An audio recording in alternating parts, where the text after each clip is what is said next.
ప్రశ్న రావణపై దాడికి జనసేన శ్రేణులు యత్నం. మచిలీపట్నంలో స్టేషన్ గోడలు దూకి బేభత్సం, ఉద్రిక్తత. చివరికి పోలీసులను కూడా తోసుకు వెళ్ళిపోతే పోలీసులు లాఠీచార్జీ ప్రయోగించాల్సి వస్తుంది. అంతకుముందు పిఠాపురంలో అదుపులో తీసుకున్న బందర్ పోలీసులు రావణ్ని. వరుస కేసులతో యూట్యూబర్ మళ్ళీ అరెస్ట్, కోర్టులో హాజరు. ఈ రకంగా సాగిస్తున్నారు. ఈయన పివిఎన్ శర్మ గారు అన్న ఒక ఆయన పవన్ కళ్యాణ్ గారికి హితబోధ చేస్తున్నారు. అధికారం ఎంతోసేపు ఉండదు, శాశ్వతం కాదు, నెత్తికెక్కితే నాశనం తప్పదు. ప్రజలు అన్ని విషయాలు గమనిస్తున్నారు. మీరు చదివిన 2 లక్షల పుస్తకాల్లో కర్మ సిద్ధాంతం గురించి చదివి ఉంటే ఇలాంటి ప్రతీకార చర్యలు చేయరు. ఇప్పటికైనా చదివి అర్థం చేసుకోండి అని సలహా ఇస్తున్నారు. మరి పవన్ కళ్యాణ్ గారు ఆ సలహా పరిస్థితి. అలాగే ప్రకాష్ రాజ్ గారు కూడా మీ కక్ష సాధింపులకు పోలీస్ శాఖను వాడుకోండి అని కూడా చెప్పారు. సో సిపిఎం కూడా ఈ రకమైన చర్యలను ఖండించింది. మురళీ గారు చెప్పండి, ఈ రావణ్ ఇష్యూలో ఇంత దారుణంగా మళ్ళీ ఇప్పుడు 3వ కోర్టులో బెయిల్ వచ్చినా కూడా ఇప్పుడు అక్కడి నుంచి మళ్ళీ ఇంకొక 200 కిలోమీటర్లు 300 కిలోమీటర్లు తరలించడం ఏమిటి? ఈ పరిస్థితి మీద మీ విశ్లేషణ ఏమిటి? సార్, మిత్రుడు వైసీపీ మిత్రుడు ఉన్నారు, వారికి మీకు నమస్కారం. వాస్తవంగా శివశంకర్ గారు, వీక్షకులు కూడా నేను సిపిఎం పార్టీ తరఫున నమస్కారాలు తెలియజేస్తున్నాను. మీరు అన్నట్లుగా ఇప్పుడు రావణ్ తప్పు చేస్తే కోర్టులు ఉన్నాయి, పోలీస్ స్టేషన్లు ఉన్నాయి, ఒక వ్యవస్థ ఉంది, మనకు రాజ్యాంగ వ్యవస్థలు ఉన్నాయి. ఈ రాజ్యాంగ వ్యవస్థలు చేయాల్సినటువంటి పనులు అక్కడ ఉండగా దాడులు చేయడం, భౌతికమైనటువంటి దాడులు చేయడం, కోడిగుడ్లు విసరడం, బూతులు తిట్టడం, ఎవరైతే ఈ రకమైనటువంటి వాటికి ప్రేరేపించడానికి తోడ్పడ్డారో వాళ్లే మళ్ళీ శుద్ధులు చెప్పడం. ముఖ్యంగా మన పవన్ కళ్యాణ్ గారి ప్రసంగాలు, లేదా ఆయన ఆవేశపడే తీరు, ఆయన భాష, ఎవరినైనా గతంలో గాని ఇప్పుడు గాని మేము దగ్గరగా కూడా చూసిన చాలా సందర్భాల్లో విచక్షణ కోల్పోయి మాట్లాడేటువంటి వైఖరి ఆయనకి మొదటి నుంచి ఉంది. ఇప్పుడేమో రాజ్యాంగం గురించి, చట్టాల గురించి, పద్ధతుల గురించి, వాక్ స్వాతంత్రం గురించి ఇవన్నీ కూడా చెప్తున్నారు. సరే, అవన్నీ చెప్పారు, చట్టంలో ఉన్నటువంటి విషయాలు, మీరు ఉప ముఖ్యమంత్రి హోదాలో మంచిదే. కానీ భౌతిక దాడులేంది? లేదా పవన్ కళ్యాణ్ గారిని విమర్శ చేశారు కాబట్టి ఏమి చేయాలో ఆ కేసుకు ఆధారంగా ఆ కోర్టు నిర్ణయం చేస్తుంది, ఆ న్యాయ వ్యవహారం చూసుకుంటారు. అక్కడ ఒక కేసు పెట్టి అది బెయిల్ ఇస్తానే వెంటనే అక్కడి నుంచి ఇంకొక చోటుకి తరలించడము. ఈ రోజు మచిలీపట్నంలో శుక్రవారం రాత్రి నిన్న రాత్రి ఆయనకి బెయిల్ ఇచ్చారు. బెయిల్ ఇచ్చిన తర్వాత మళ్ళీ వెంటనే అనకాపల్లి జిల్లా, ఎక్కడ పాయకరావుపేట, అక్కడ కేసు పెట్టారని చెప్పేసి ఇక్కడి నుంచి తరలించే ఇవన్నీ ఏంటి? దాని అర్థమేమి అంటే మేము అధికారంలో ఉన్నాం కాబట్టి మా ఇష్టం వచ్చినట్టు ప్రవర్తన చేస్తాము. ఈ ప్రవర్తన ఎవరేమనుకున్నా మాకు లెక్కలేదు. భయపెట్టి మేము వ్యవహారం చేద్దామన్నటువంటి ధోరణి తప్ప మరొకటి కాదు. ఇప్పుడు తప్పు చేసిన వాడికి మీకు ఏం తేడా ఉంది? ఆయన ఒకసారి తప్పు చేస్తే మీరు 100 సార్లు తప్పులు చేస్తున్నారు కదా. ఇది ఇప్పుడు ప్రజానీకం చూస్తున్నటువంటిది. ఇది రాజ్యంలో రావడం, ఈ అసహన ధోరణులు లేదా పరిపాలకులు ఎవరైతే వీటిని సంరక్షిస్తామని చెప్పి, రాజ్యాంగ విలువలను మేము సంరక్షిస్తామని చెప్పి ప్రమాణాలు చేసే మంత్రులుగా, ఎమ్మెల్యేలుగా, ముఖ్యమంత్రులుగా కుర్చీల్లో కూర్చుంటున్నారు, వాళ్లే ధ్వంసానికి పాల్పడడం, ఆ విలువలకి విరుద్ధమైనటువంటి పద్ధతిలో పాల్పడడం ఏ రకంగానూ శంతవ్యం కాదు. రావణ్ విషయంలో కూడా అంతే. రావణ్ తప్పు చేసి ఉంటే కోర్టులు చూసుకుంటాయి, పోలీస్ స్టేషన్లు ఉన్నాయి, మిగిలిన రాజ్యాంగ వ్యవస్థలన్నీ వాటి ద్వారా జరగాల్సినటువంటి పని ఈరోజు ఇష్టం వచ్చినట్టుగా రోడ్లలో దిగి తన్నే కార్యక్రమం. ఒక మనిషి మీద 100ల సంఖ్యలో వచ్చి జనం పడిపోతే ఈ మూకదాడులు, ఇది ఇంకా చాలా ప్రమాదకరమైనది. ఒక కొత్త సంస్కృతి, మూకదాడులు అనే సంస్కృతి ఏందండి? ఈ రకమైనటువంటి ఎంత తప్పు చేసినటువంటి మనుషులైనా ఈ రకంగా 100,000 సంఖ్యలో వచ్చి జనం మీద పడిపోయి కొడతారా? ఇది పూర్తిగా శాంతి భద్రతల వైఫల్యం. ఇట్లాంటి దానికి నేను హోంమంత్రిగా ఉంటే ఇంకేం చేస్తాను? హోంమంత్రి లేకుండానే ఈ రకమైనటువంటి దీనికి పాల్పడతా ఉంటే మీరు హోంమంత్రి అయితే ఇంకేమైపోతుంది? ఇది ఏ రకంగాను ఇదేదో ఆయన రావణు ఏ పార్టీ లేకపోతే ఏ సంఘము లేకపోతే ఆయన వెనకాల ఏముందన్నటువంటి దాంతో నిమిత్తం లేదు. ఏ పార్టీ అయినా, ఏ వ్యక్తి అయినా ఈ దేశంలో ఉన్నటువంటి పౌరులుగా వాళ్ళకి వర్తించేటువంటి హక్కులు అనేకం ఉన్నాయి. వాటిని రాజ్యం నేరుగా ధ్వంసం చేసే కార్యక్రమం ఏమాత్రం సమంజసం కాదు. ఈ రకమైనటువంటి ధోరణులు విడనాడాలి. ఒక రావణ విషయంలోనే కాదు, సోషల్ మీడియా కార్యకర్తల మీద ఈ రకమైనటువంటి దాడులు జరిగాయి, ఆర్టీఐ కార్యకర్తల మీద ఈ రకమైనటువంటి దాడులు జరిగాయి. విమర్శలు చేసినటువంటి వాళ్ళని సోషల్ మీడియాలో వాక్ స్వాతంత్రం గురించి ఇప్పుడే మన పవన్ కళ్యాణ్ గారు నిన్న మాట్లాడారు కదా, ముఖ్యమంత్రి హోదాలో వాక్ స్వాతంత్రం పేరిట ఈ రోజు సోషల్ మీడియాలో రకరకాల విపరీత ధోరణులు కూడా వచ్చాయి. వాటన్నిటిని ప్రశ్నించవద్దు లేదా ఆ చట్టాలని వినియోగించవద్దు అని మేమేమి అనడం లేదు.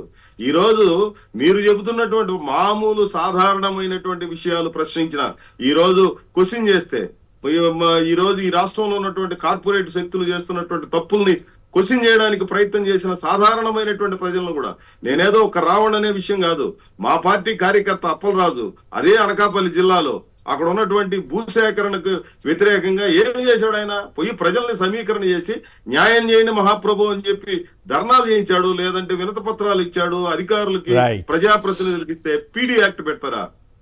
ఇట్లాంటివి అనేక రకాలైనటువంటి ఘటనలు ఈ రోజు ఆంధ్ర రాష్ట్రంలో జరుగుతున్నాయి. ఇది మంచిది కాదు. ఏ రకంగానూ ప్రజల మధ్య ఇంతటి తీవ్రమైనటువంటి గ్యాప్ తీసుకొని రావడము, లేదా రకరకాల విభజన రాజకీయాలను స్వయంగా రాజ్యంలో ఉన్నటువంటి నాయకత్వం లేదా పాలకులే చేయడం అనేది తీవ్రమైనటువంటి నష్టం జరుగుతుంది. ఈరోజు తాత్కాలికంగా ఏదో వీళ్ళకి లాభం కనిపించవచ్చు, కానీ అల్టిమేట్ గా చాలా పెద్ద నష్టం జరుగుతుంది. మన రాష్ట్రం పెద్ద ఎత్తున నష్టపోతుందనే విషయాన్ని అర్థం చేసుకోవాలని నేను సిపిఎం పార్టీ తరఫున విజ్ఞప్తి చేస్తున్నాను. రైట్, సమాజానికి ప్రమాదకరంగా ఇట్లాంటి ఘటనలు జరగకూడదు కదా. రైట్, శివశంకర్ గారు చెప్పండి, లోకేష్ గారు రెడ్ బుక్ పోటీగా ఈయన టాస్క్ ఫోర్స్ని తీసుకొస్తున్నారు, అసలు వీళ్ళిద్దరు శాఖలు ఏంటి, వీళ్ళు చేసే కార్యక్రమాలు ఏంటి అనే విమర్శలు వస్తున్నాయి కదా సోషల్ మీడియాలో కానీ ఇతరత్ర. ఇప్పటికే రెడ్ బుక్ గోల్తో జనం వస్తుంటే ఇప్పుడు మళ్ళీ ఈయన టాస్క్ ఫోర్స్ అని పెట్టి నేను చేస్తానంటున్నారు. మరి నిన్న చట్టం మీద ఉపన్యాసాలు ఇచ్చారు, వాళ్ళ పార్టీ వాళ్ళు దాడి చేశారు. మరి దాడి చేస్తే ఖండన చేశారా? పోలీస్ స్టేషన్ మీదే దాడి చేశారు కదా, అదే ఇంకోళ్ళ మీద ఇంకోళ్ళు ఎవరైనా చేస్తుంటే ఇప్పటికి ఎన్ని విమర్శలు ఎన్ని ఖండనలు వచ్చేవి. మరి కేసులు పెట్టేవాళ్ళు, మరి ఇప్పుడు వాళ్ళ మీద కేసు పెట్టారో లేదో నాకు తెలియదు. కేసు పెట్టుంటే మంచిదే. పోలీసు వాళ్ళని కూడా ఇష్టం వచ్చినట్టు తోసేసుకుంటూ వెళ్తున్న తీరు చూస్తే మరి అది వాళ్ళని ఏమనాలి? సో ఓవరాల్గా ఈ రావణ్ మీద ఈ రకమైనటువంటి కక్ష సాధించే యత్నం ఇటువంటిప్పుడు కదా అధికారంలో ఉన్న వాళ్ళ సంయమనం పాటించాల్సింది. పవన్ కళ్యాణ్ గారు ఆ విషయం మర్చిపోయి వ్యవహరిస్తున్నారా అన్న విమర్శకు గురవుతున్నారు కదా శివశంకర్ గారు. సార్ నమస్తే సార్, మీకు సాక్షి వీక్షకులు అదేవిధంగా కమ్యూనిస్ట్ చేత మా సోదరుడు మురళి అన్నకి అందరికీ నమస్కారములు. ఈరోజు మీరు అన్నట్టు ఇక్కడ రెండు అంశాలు సార్. ఆంధ్రప్రదేశ్ లో జరుగుతున్నటువంటిది అసాధారణమైనటువంటి పరిస్థితులు నెలకొన్నాయి, వెరీ డేంజర్ సిచ్యువేషన్ లో ఉంది.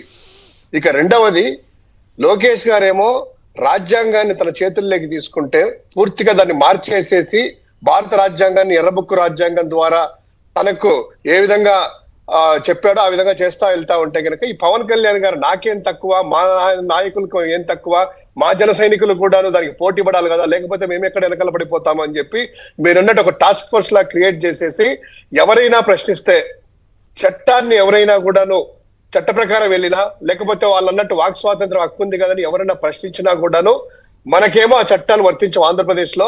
మీరు టాస్క్ ఫోర్స్ ద్వారా ఇష్టం వచ్చినట్టు దాడులు చేయండి, పోలీస్ స్టేషన్లు కాదు కదా, పోలీస్ స్టేషన్లో అదేవిధంగా ఎక్కడైనా కోర్టులు కానీ ఎక్కడైనా కూడా తెగబడి దాడులు చేయండి, మిమ్మల్ని ఎవరు కూడా ప్రశ్నించరు, ఎందుకంటే చట్టం అంతా కూడా మన చేతుల్లో ఉంది కదా అనేటువంటి ఒక సందేశాన్ని ఈ రోజు ఇచ్చినట్టుంది.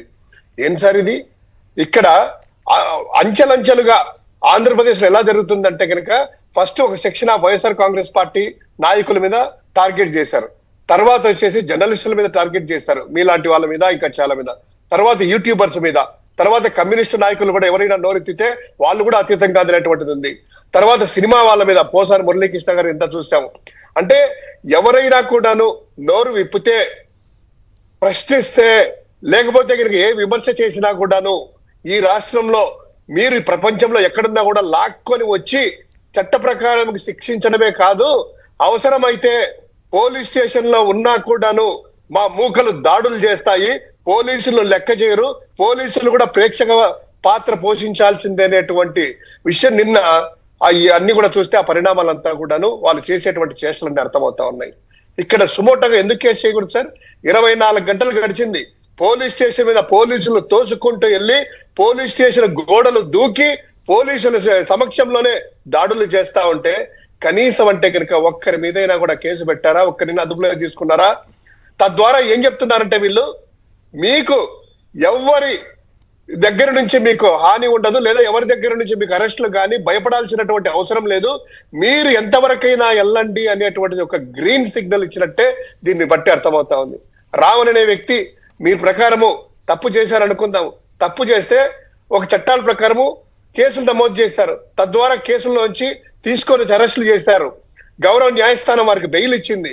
ఇంకొక దగ్గర పెట్టారు, అక్కడికి తీసుకెళ్లారు. అక్కడ గౌరవ న్యాయస్థానం బెయిల్ ఇచ్చింది, ఇంకొక దగ్గర పెట్టారు. మాకు తెలిసిన సమాచారం ప్రకారము ఇప్పటికే దగ్గర దగ్గర 36 కేసులు రిజిస్టర్ అయ్యాయి.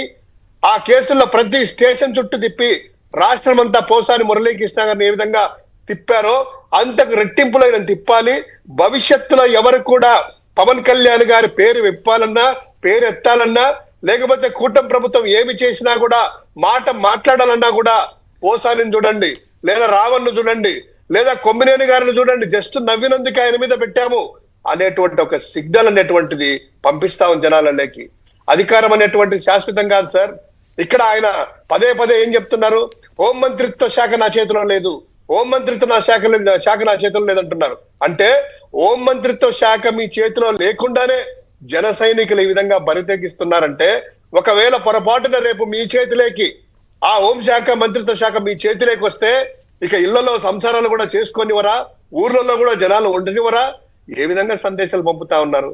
అసలు మన చట్టాలు ఏం చెప్తున్నాయి? స్వాతంత్రం వచ్చి దాదాపు 75 సంవత్సరాలు దాటింది. వజ్రోత్సవాలు ఎన్ని చేసుకుంటున్నాము? ఈ తరుణంలో మీరు చేసేటువంటి ఈ యొక్క లా అండ్ ఆర్డర్ చేతిలోకి తీసుకొని ప్రజల స్వేచ్ఛను హరిస్తూ, ఆ ప్రాథమిక హక్కులను హరిస్తూ ఏ విధంగా ముందుకు తీసుకెళ్తున్నారు? ఇందాక ఆయన కూడా చక్కగా చెప్పారు, మన మురళి అన్న, అదే విధంగా మన ప్రకాష్ రాజు కూడా. ఎక్కడ పోతున్నాము? ఎవరిది శాశ్వతం కాదు అధికారం అనేటువంటిది. చక్రం తిరిగింది, దాదాపు 2.5 సంవత్సరం పూర్తి అయిపోయింది. ఇక మీకుండేది 1.5 సంవత్సరమే, చివరి సంవత్సరం ఎన్నికల సంవత్సరము. ఎవ్వరు కూడాను మీ యొక్క ఈ యొక్క ఎంత అనగదొక్కే కొద్దీ అంత పైకి వస్తుందే గాని ఎవ్వరు కూడాను సార్ ప్రస్తుతం అయితే కనుక కాస్త నోర్లు ముయించొచ్చేమో గాని ప్రజల మనసులో తగినటువంటి ఆవేదనను మాత్రము చల్లార్చలేరు, అనగదొక్కలేరు.